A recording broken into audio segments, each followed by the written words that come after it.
নমস্কার বন্ধুরা, আমি নীলিমা কুকিং শো থেকে যে বানাতে চলেছি ইলিশ মাছের পাতুরি। এই যে আমি ইলিশ মাছটাকে যে কাটিয়ে রেডি করে নিয়েছি।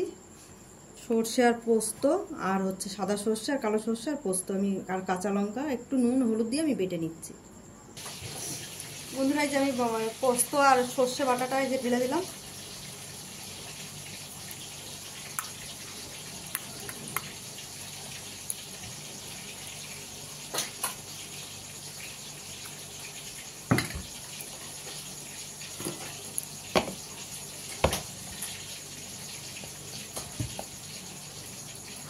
পরিমাণ মতন হলুদ গুঁড়ো দিয়ে দিচ্ছি।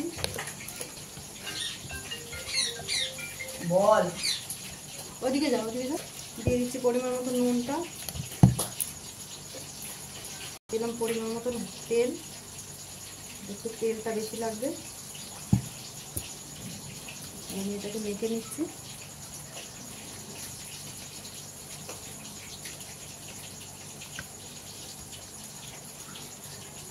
আর একটু দিয়ে দিচ্ছি তেল।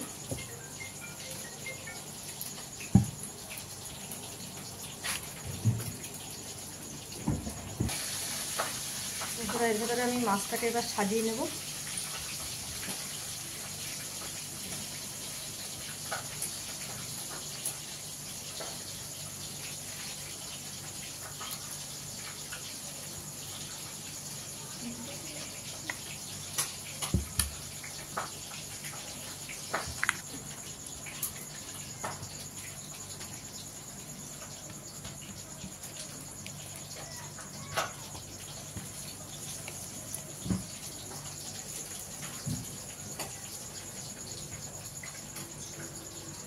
এই যে আমি আস্তে আস্তে এইভাবে বেঁধে নিচ্ছি।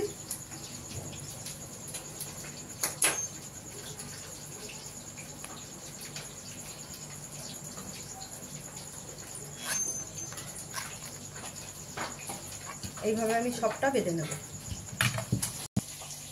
এই যে বন্ধুরা, আমার বাঁধা হয়ে গেছে। এবার আমি বসাবো। এটা বসিয়ে আমি গ্যাস জ্বালিয়ে দিয়েছি। এবার আমি আস্তে আস্তে বসিয়ে দিচ্ছি। এইভাবে গরম হয়ে গেলে আমি সিমে করে দেবো।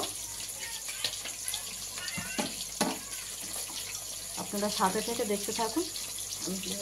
দেখো বন্ধুরা, আমার হয়ে গেছে পাতুরি। এবার আমি গ্যাস বন্ধ করে দিচ্ছি।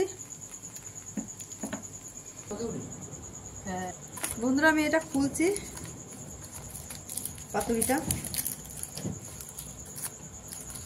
আমার ছেলে চলে এসছে মাঝখানে, আরে বলছে আগে ওকে পাঠিয়ে দিই, খেয়ে তারপরে অন্য লোকরা খাবে।